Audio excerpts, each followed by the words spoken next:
Hey guys, welcome back to the Media Table TMT. I'm Mr.K, and once again I'm joined by... What's up, Meisterville? It's your boy Buckmeister, twice the nice that you were used to. Bam! Yeah. This is gonna be on both channels. So same as the last discussion, that's also gonna be on my channel. So if you want to check my channel, you can check my channel. You want to check his channel, you can check his channel. Doesn't matter which one you go to, we both get in the view. So I'm cool with that. You know what I'm saying? Absolutely. So we are talking Go Power Rangers. Bam, bam, bam, bam, bam. Okay, so your first experience with the Power Rangers, quick. Okay, let's just focus quick on why I like this. I'm a fan. I'm a huge fan. If you've watched the show and you saw this, oh man, it's like there's a huge gap. For once, you can't talk crap about me being a fanboy. Power Rangers with a budget, my man. Like, man. I'm not okay because I'm a fan. I'm not gonna complain about the movie because I know what the show was. There's no way in hell, if you are a fan of the show, there's no way in hell you can actually complain about the movie. Like, like they took out, like they took so much of the campiness down. Oh man, I love the movie, the characters. The characters sell it. The cast, the Power Rangers themselves, Zordon. Hey, even Alpha 5. Even Alpha 5, they sell this movie. Rita started out strong in the first. Rita started out strong, and then she just got campier until she eventually said, "Make my monsters cry." And I was like, "No, you were so good in the beginning." By the way, the suits. What did you think of them? Because I love them. I'm not gonna lie. I love those suits. I just think that we didn't get to see enough of them, and here's why they need a sequel. Let's get to the topic of the. No. Here's why they need a sequel. Okay. Yeah. More fighting. They definitely need more fighting. We need more action. We need that. We need more action. And I think they just need to be careful with the CGI on this because it wasn't. The thing is that triple kick from the blue Power Ranger. Oh, okay. That was sweet. Like I was cheering in my seat when I saw that. Yeah. When he did that triple kick, and that also when Jason, the red Power Ranger, went to go save his dad. Yeah. Right? When he takes out those two putty thingies with that split kick or whatever. Yeah. Because it didn't look like, okay, the suit, maybe made it look, but it wasn't like they added an extra effect to it. It looked like an actual guy doing a split kick. So I think that's what they need. One is they need more fighting. And two, they need to, I also feel like there's room to develop the team, even though they developed the team really well. And also, we need to justify having this stronger villain. I think they also need a chance to get a stronger villain. Lord Zed. Elizabeth Banks, she did a great job for Rita. I just think she got too campy towards the end. Yeah, absolutely. And I think the campiness was solidified by that scene where she's looking for the gold. Yeah. That's where I was just like, no, you were doing so well. Why? But hey, I was intimidated when she blew it up. I won't lie. I was like, God damn. She murdered all of them people in the store. Whether you were a bystander just looking for some jewelry, whether you were an innocent bystander walking by, you did. So I was like, okay. My take is, even though the movie hasn't taken in as much money as they hoped it will, that is one of the reasons why we need to have a second one. At least now people know about the movie, okay? They will come back. Talked about it. They talked about they will come back, okay? Lionsgate, don't expect the first movie to take off just like that. Yes, at least you have laid out the foundation. Come out with the second one, and my man, you will double. Because especially with the Power Rangers, there was only a select few of us that still believed in the Power Rangers, and like some of us were even waning. Because like I will be honest, like somewhere I fell off with the Power Rangers somewhere in their 30, 40 incarnations. But then I started watching this channel. I started watching like channels on Power Rangers again, and the kid in me came back, and I was like, all right, let's get back into Power Rangers. And that's why I was so excited when this movie came out. Absolutely. And it came out, blew my expectations out of the water. It was more than I expected. And a lot of people keep saying, just because it was more than you expected doesn't mean it's good. I'm like, no, that's what makes it good. That's what makes it good. Absolutely. Is that your expectations were already low to begin with, knowing what Power Rangers was, and this took Power Rangers and made Power Rangers legit. Like, even all your complaints of the movie, all your complaints, Power Rangers is legitimized now. Yeah. It's legitimized now whether you like it or not. It's like if you argue about the Avengers. Yeah. The Avengers, you can argue all day, all long, but they are legitimized. When people say Avengers, when people talk Avengers, whether you agree or disagree, they are legitimized, and that is what this movie did for Power Rangers. They completely reinvented it. Yeah. Now, if you know the shows, there is so much mythology that they can use, man. Oh, and I mean, Tommy, like when they said Tommy in the end, guys, the Green Power Ranger, bro. Yeah. And also diversity. This nails it better than any other comic book genre will ever. Like this cast alone, and then you get Tommy, Native American, who is the leader of the Power Rangers, bro. Well, he's the leader in the show, but it's based on the Japanese show Super Sentai. In Super Sentai, Jason does in fact stay leader. Yeah, but I'm just saying, also, even if it's not based on Super Sentai, the fact that there's also elements of clashing and dynamics that they can put in there, and there's so many. I like Ludi Lin. Zack Taylor was the guy that did it for me in this movie. There's so much I want to do. Billy also. Billy. I like Billy, but there's so much. I'm like, they were showing aspects of basically modern American life that you would never see. Not even modern American, just Chinese modern. people. Just modern. Do live in poverty still. Yeah, but I'm saying just modern, like, you know? Yeah. Like, even if you're not Chinese, you've got maybe somebody that's in a situation like that, and you're like, damn, RJ Seiler, there's a bunch of us that are nerdy, and you know, like, it's not like every black, it's not like every black autism dude. aspect. Yeah. He wasn't just nerdy.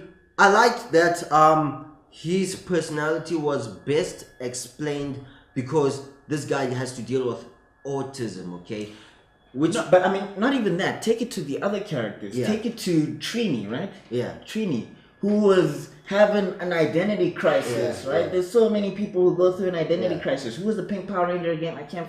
She was a popular Kimberly. No, Kimberly, right? Yeah. I mean, she was popular, right? Yeah. But she was still human in the fact that even though she did all of those things that made her popular, she felt like crap because of them. You know what I'm saying? Yeah. It's like, it's like that thing of, you know, when you, like, bullies know that they're full of crap, like they're full of shit. They know. They know. Like, they may talk a big game, but they know when they go home and they have to deal with themselves. And that's what Trini gave me, because she was the popular girl in school, you know, messing up everybody's day and stuff. But when she was by herself, she was like, man, I suck.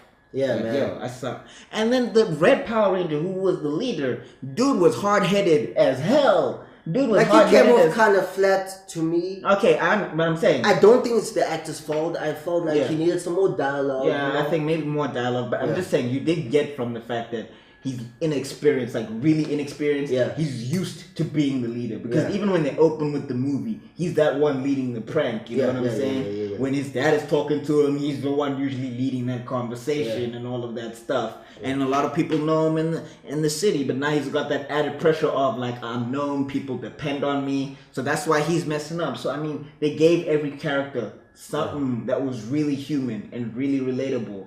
And that's why even when Zach was doing what Zach was doing, I was like, come on, Zach, I like you, man. Come on, Zach. So I'm just saying, there is so much groundwork laid with this one movie that all you gotta do is just make a second one. Take this formula. Now that you got the characters, they're established, original story is done. Take this formula, put it into another movie, do a bit more fighting, and also, don't let the actors use the show as an excuse to be campy. Don't let them do it. Yeah. Let the villains be intimidating. Because when Rita started out, I was intimidated because she wasn't campy. She was eating people's faces. She was ripping into special makeup effects on her face. Like she looked scary bad. As hell. Okay. She looked bad. Absolutely. That evolution did not need to happen. I would have been fine if they fought Rita as she was in the beginning, because then I would have been like, God damn. Now, in terms of the mythology, I hope that you guys don't go too much into the mythology of the show. No. Make this your own thing, which I liked about this one. Make it your own thing. If you want a bit of mythology, look at Super Sentai. But what I liked is that, yes, it's based on Mighty Morphin. But you know how they all have, you know, a subtitles of the kind of Ranger that, you get Lost Galaxy and that. Yeah. I like that, it was just Power Rangers. It's based on Mighty Morphin, but, you know, like they don't call themselves Mighty Morphin. There's no need. It's not a They are just that. The Power Rangers. The Power Rangers. So I don't think, yeah, and I'm just saying, especially with the villain for the second one, especially, let Lord Zed be a monster. Let him scare children. Let him scare children. Yeah. You want to know why? Because when they scare children, children want to see the heroes kick this dude's ass even more. I also want to see some civilians die. Yeah, I guess I want to see it because I felt like at the same time the movie was kind of confused. You know, it wasn't sure. Okay, you know, should we go a bit of Marvel light tone? But I think maybe even if you don't show villains die, at least have the Power Rangers comment on it. No. I'm talking about people. Yeah. No, but I'm saying like let's say if they don't show it, right? Because they don't want to show it. Yeah. But let RJ come in and be like, Jason, what the hell? Or let somebody or let Jason be like everybody's celebrating like, yeah, we did it, and then Jason is just like, no guys, people died out there. We need to get better at this. Absolutely. And all of that stuff. Absolutely. So I think if you're not going to show civilians die, which I mean you can, hey, this is the 21st century, this is the internet, kids have seen some messed up stuff. I've seen stuff where I'm just like, there's some snuff movies online. No. So I don't think encourage that kind of behavior. But I do think you can show like somebody getting crushed by a rock or an explosion where they get swallowed in by flames. I think you can show that and that'll be fine because hey, they've done it in animation movies. Don't like they've done it. Big Hero 6. Big Hero 6, there was an explosion that killed people. And the children were fine after that. So I think maybe an explosion that takes a couple of people out. I like that. But if you don't want to do that, then at least have them argue about getting better as a team. And then it can lead to another dynamic where they're being like, dude, we're doing the best we can, but we're teenagers. We don't know what we're doing here. Like, we've just got training and we've just got suits, but ultimately, we don't have the mental capacity to be the best Power Rangers ever. We're not like Zordon, where he was trained for years and stuff. So I think that would lead to another dynamic in the movie. Yes, the thing also. In terms of the Megazord, I never liked how it came together. You know, there was so much logic within the first two act of the movie. Then it kind of got lost. The way it formed, you know, the way the Megazord came together, I never liked that. Also, it doesn't make sense, guys. One guy is the leg, you know, one guy is the arm. Hey, look, how do 5 guys move a Megazord at the same time? I don't know what you're thinking. You don't know what the hell I am thinking. It does not work. But here's the thing: they're connected Jason but they're connected to the morphing grid. That's the thing. They are connected to their Zords alone, but they are not connected with each other. They are connected. That's the only way they were allowed to morph. Remember, they had to be connected with each other. So that's how that whole thing works. I mean, it may not make sense, but like how RJ Sala came back. This morphing grid is some sort of supernatural plane which allows them to be the Power Rangers. It's too subtle. They need to go more into it. I think that's the great thing. Because I think that was the thing with the morphing grid is that's how they were able to move the Zord together.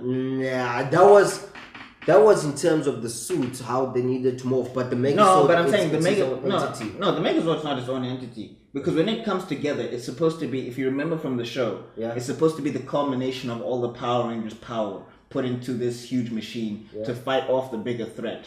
So Jason had to explain to Billy that you have to move it like that. Yeah, that's the thing. They don't know what they're thinking, man. Yeah, I'm saying they may not know what they're thinking, but as they go into the morphing grid, and you mean like they're gonna become better? As they explain the morphing grid, they're gonna become better and more connected into the way that when they form this Zord's just gonna be able to. See, I'm hoping they build on that. So I think that's what they need to build on in terms of that. But I was fine with it because I was like, okay, Power Rangers lore, morphing grid, they all need to be connected together in spirit. And we finally had one with the budget, so I'm okay with it. But the suits were, oh my god. Oh no. I was sad I didn't get to see more. I wanted to see more. When they morphed and their theme song, not the theme song of the show, but they actually have their own theme song there in the show. I liked when they morphed and it just came out like slow motion. The landing, bro. The landing. Oh man, I like it. I want to see more of the suits. When they first came out, when they morphed, like the moment Jason said, it's morphin' time. Oh my gosh. Oh Jesus! Yeah. So man. So I think that's the only thing is just a stronger villain, more fighting, more infighting with the Power Rangers, where they build dialogues, more relationship stuff. Also solo fights. I want to see Zack fight a huge villain alone by himself. It would be so cool. No, I don't know if they're I want to see solo fights. The thing is, we don't want to cram too much in this stuff. So I think what they can do is a group fight and then have frames where these guys are fighting solo. Alone.